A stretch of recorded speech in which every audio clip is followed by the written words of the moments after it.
I think there's no way there will be a Bush-Clinton race in 2016. Why's that? I will buy all of you dinner. I'll buy the two Bens dinner. This could be expensive in New York, I guess, but I'm willing to go out on a limb. He hasn't been involved in any of the fights of the Obama years. Republicans are kind of worked up about Obamacare, about the foreign policy failures. They'd like someone who's either engaged in those fights in Washington or a governor who's governed successfully in real time, i.e. now. So a Scott Walker or a Mike Pence or a Ted Cruz or a Marco Rubio or a Paul Ryan. That is just an opinion. The Obama administration's approval rating is at a new low. Democrats across the country are seeking ways to distance themselves from a president who may not be much help in the midterms.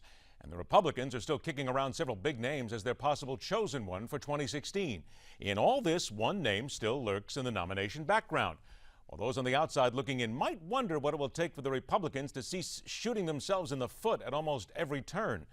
Welcome to MidPoint, former special counsel to President Bill Clinton, a George Bush appointee to the Privacy and Civil Liberties Oversight Board, author of Crisis Tales, 5 Rules for Coping with Crises in Business, Politics, and Life, and one who believes Jeb Bush would be a much more formidable foe in 2 years. Pleasure to welcome Lanny Davis to MidPoint. Lanny, thanks for being with us today. Thanks. I really wouldn't vote for Jeb Bush because he's far too conservative for me, so I want to say that so that my saying nice things about him doesn't produce a fatal impact in the Republican Party. You got to stop getting ahead of me here, Lanny, because you're right there. That was the first thing I was going to point out in your article. You say he's way too conservative, but you then immediately say he's a really good guy. So then kind of make that distance then to wouldn't vote for him to being a really good guy. Right. Well, my old fraternity brother, who appointed me to the Privacy Board, George W. Bush, was a good guy since we went to college together and did lots of nasty things at fraternity parties that I'm not allowed to talk about. But I wouldn't vote for him for president because we just disagree on policies. Governor Bush is pro-life, pro-death penalty, pro-tax cuts. He's a conservative on almost every issue I can imagine. I'm a liberal.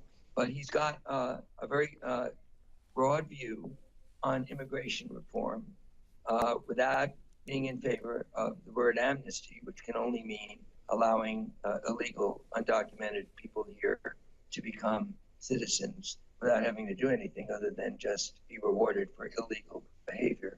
And I think that he's right about that, and his brother in the White House was right about that, and President Reagan was right about that. So today's Republican that is so anti-immigration reform that even Marco Rubio was harmed by a very minor proposal about just taking care of children who are here and shouldn't be penalized. So this is why I praised Governor Bush, not because I would vote for him.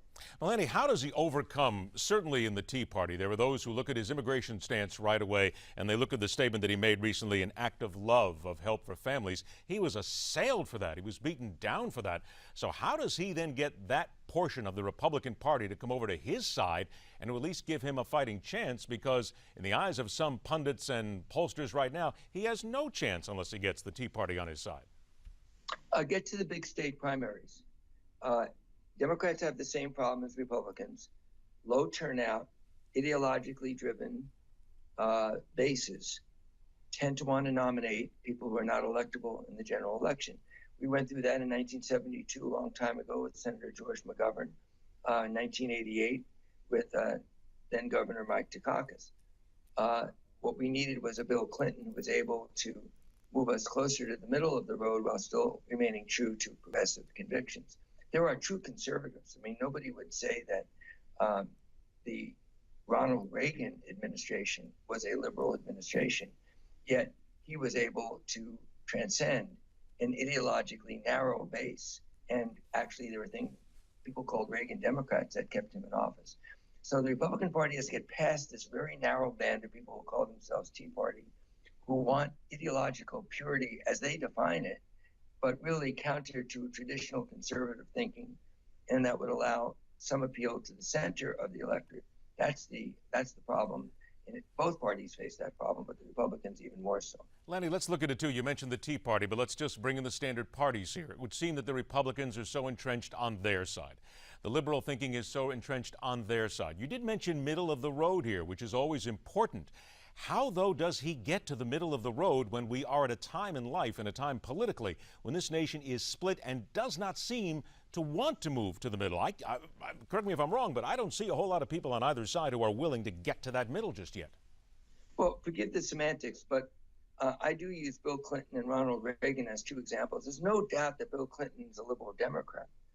He wasn't a centrist on his views, just named the issue.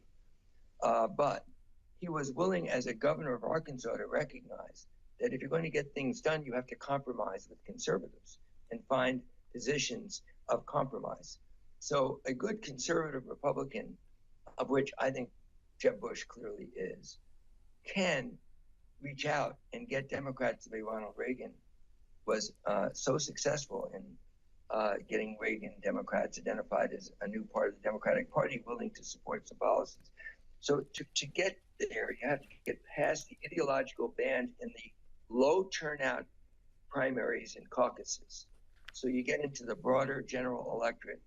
And if you just look at the way Eric Cantor's defeat has been played by the national media, a larger turnout than before means larger than small. But the small turnout was still a very small minority of Republicans turned out in that primary. The vast majority of Republicans didn't vote in that primary.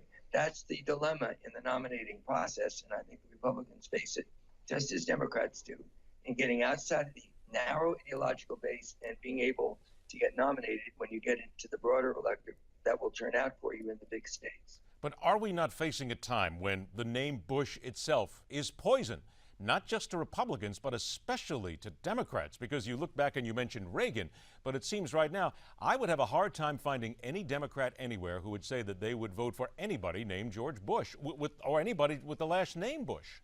That's name Bush. Well, a lot of people will say that about Clinton, too. So Clinton Bush seems like we're going back to the past rather than to the future.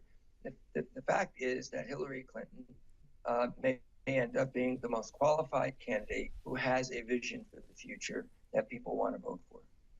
Jeb Bush, regardless of his last name, and of course there's some handicap there that they're both identified as prior names that we're so accustomed to, and that will be an issue. But both of them, if they were the nominees, I think would wage a very high-level campaign on the issues, telling the American people not about the past, but all successful campaigns, as Bill Clinton always said, are about the future. Both of them are going to have to spell out their vision for the future, the challenges, especially on job creation for young people, and especially in inner city neighborhoods where unemployment and the middle class is so squeezed. There are so many economic issues both of them have to describe to the country, or any other nominee, that ultimately the election will be decided, the way most elections are, on what somebody says that means something to you personally, and their likability. And I think both of them are very formidable candidates. Now, likability, and I should mention that as I hear you say that. Is it fair to say that certainly what he has brought to the table at this point, certainly his public appearances, his speaking? Look, America is very shallow in many ways when it comes to voting for any elected official, but could we simply just say that he's nicer than his brother? People see him as more intelligent than his brother? No, it's absolutely not true, because George W. Bush is one of the nicest people I've ever known. I went to a college with a lot of egos in my days, all male egos at Yale University. And I never knew one person who had a bad thing to say about George W. Bush. And he was also very, very savvy. And for a man that people say isn't so bright, he went to Yale College, Harvard Business School, was reelected twice as governor and twice as president. That's not a bad resume. Jeb Bush has been very, very successful politically in Florida, 2 terms as governor, and he's also likable. And there is a Bush quality that comes from Dad. Of all things, I didn't vote for, of course, either Bush 41 or 43. But Bush 41 always was seen as a nice man, a kinder, gentler nation he described in his acceptance speech. It was very similar to George W. Bush's compassionate conservatism. So I think you find in the Bush family a brand of conservative republicanism that has a soft side to it. Now, I don't want Jeb Bush to run. I think he'd be very much the strongest candidate for Democrats to run against. But I think it'd be good for the country to have 2 good people running to debate the issues rather than the demonization that too often occurs occurs in our politics. I only have about 30 seconds left. In your opinion, how is Mrs. Clinton doing in her book tour thus far and her run-up to potentially running for the presidency? I think she's doing great, given the fact that there's nothing else to talk about but a slip here or wrong word there. It's all gotcha. But she's doing great, and most important, she's being herself. She's laughing. She is very likable. She's been one of the best friends I've ever had, and she came through with the middle to the latter part of the 2008 campaign, winning every single contest, and I think she's doing very well. I always have to look at it right down the middle there. Lanny Davis, thank you so much for joining us. I have a feeling we'll be talking much more before the midterms in 2016. A pleasure. Thanks, man. All right, Lanny Davis. And remember, too, what Lanny Davis said right at the top of the interview. He said, I would never vote for Jeb Bush for president. He's way too conservative for me, but he says he's the nice guy and he's a good choice. Is he the good choice? Let's ask you. You're both on the Democrat, the Libertarian, and the Republican side. Let's talk about all three parties right here. Is Jeb Bush just the guy that gives you enough of getting things to the middle in that compromise? Twitter, email, Facebook. Let us know, because here on MidPoint, we question everything.